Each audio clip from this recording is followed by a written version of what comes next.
Here at Blizzard Guides, we love all the heroes of Overwatch equally. Like the rest of the community, we just love some heroes more equal than others. My name is Taco, and welcome to Blizzard Guides. While we really do love most of the heroes, some seem to be universally ignored or just flat out hated by the Overwatch community. And that's not right. Each hero is beautiful in their own unique way. So here are our top 5 underrated heroes that you should give a little more respect the next time you hop into a match. Coming in at number 5 is Deva. Prior to Season 4, Deva was all the rage. She was the cool kid on the block. All the kids wanted to play her, all the women wanted to be her, and all the men wanted to have her. However, this isn't so much the case anymore after her nerf. Although Deva got hit pretty hard by her nerfs in recent patches, she is still highly effective when used correctly. This party, Super standing on cart, has the self-destruct ready. Jake also with the rocket barrage. The Ryan just coming straight into the fray. He's going to unleash that painful nuke right behind enemy lines, combines it with Jake. Which way do you turn? Do you try to block the barrage or do you die from her defense matrix can block incoming damage, including some ultimates, which allows for some pretty sweet capabilities. For example, this allows her to block all the damage from a Roadhog's hook and shoot combo, saving that one squishy on her team that was so unfortunately out of position. While she may not be as tanky as she was in Season 3, her defense matrix and mobility make her a perfect hero for getting in her enemies' faces. This makes her a fantastic stalling hero, similar to Winston when he's using his ult. She can jump on the point, block damage, and fly around until her teammates are able to make it back.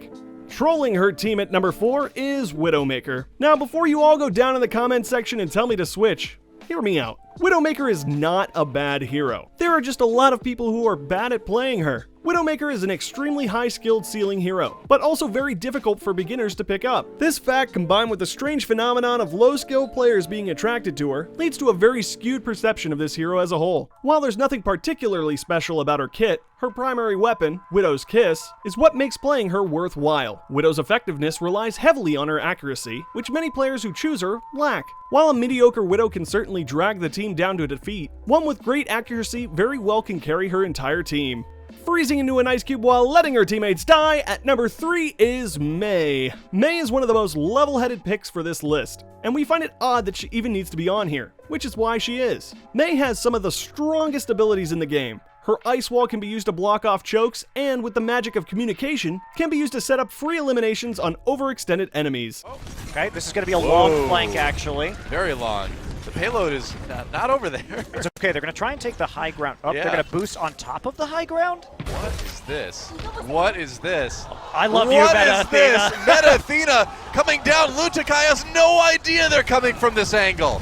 A Mei's ice wall on pretty much any well-defended choke, such as the first choke on Hanamura, the first choke on King's Row, and prior to the last update, the first choke on Eichenwald, can lead to some pretty easy picks on an uncoordinated enemy team. Just be ready to wall as soon as the first person enters and you're golden as a cow pressing shift. Other than trapping enemies, Mei's wall can also be used to block incoming damage from the likes of Diva's ultimate, Graviton Surge, and, if timed correctly, even Earth Shatter, wasting one of the enemy team's valuable ults and possibly saving your team from the loss. Lastly, and most importantly about Mei, is her ultimate. She has one of the fastest charging and arguably one of the most useful ultimates in the game. By enclosing her enemies in the massive radius of her ult, Mei is able to single-handedly foil any plans the enemy had of taking the point, moving the cart, or just pushing the chokes in general. This ult is especially valuable on control point maps where the defense is constantly barraged by the enemy pushes. The quick charge rate of this ult allows Mei to make easy work of the enemy attempts at pushing. If I had a gun with 2 bullets and I was in a room with Hitler, Bin Laden, and Taco, I would shoot twice.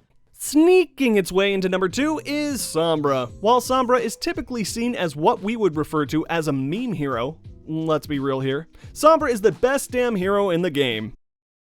Okay, maybe not the best hero, but she's pretty good. Sombra's strength isn't in her DPS capability, but in her ability to distract the enemy with her high mobility. With her kit, Sombra is able to easily disturb the enemy's backline, disrupting their overall focus on the main threat and potentially picking up few of the essential squishies. Your team will be able to use this lapse in attention to gain the upper hand at breaking the enemy's defenses, especially when you're on offense. With Sombra's recent buffs, she's able to jump in, deal damage, and rack up her ultimate charge in just a few seconds. And there's nothing like taking advantage of those poorly positioned enemies by hacking and smacking them, giving your team the numbers advantage they need to pull through. Finally, Sombra's EMP is easily overlooked, and not perceived as the tide-turning ultimate that it is. The typical team fight consists of the offensive team pushing in with their ults and the defending team defending with their ults. It's a pretty straightforward concept. It takes a certain amount of luck, or skill, or positioning, or whatever you want to call it, in order for the offensive team to be able to push the defense back enough to really take control of the objective. With Sombra's ultimate, this all changes. A single well-executed EMP from Sombra can allow your team to rush in and destroy the defenseless defense. Without a single ultimate to retaliate with, a push from Sombra is like a man punching a baby.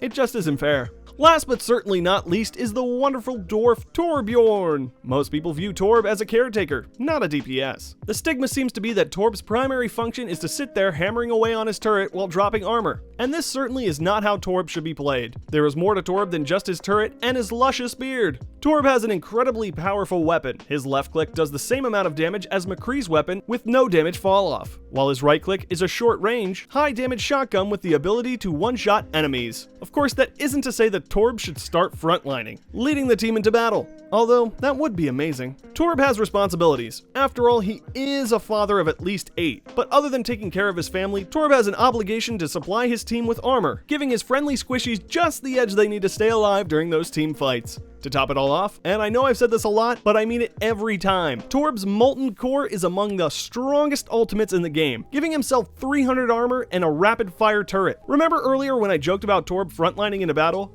I could definitely see a Molten Core Torb frontlining, and winning. Fear the hammer, kids. Fear it. Well, that just about does it for our top 5 underrated heroes. Do you disagree with some of our picks? Are there other heroes that you think might need more time in the spotlight? Post your thoughts in the comments down below. As always, be sure to like and subscribe for more Blizzard content like this. My name is Taco, this has been Blizzard Guides, and I'll see you guys in the next video.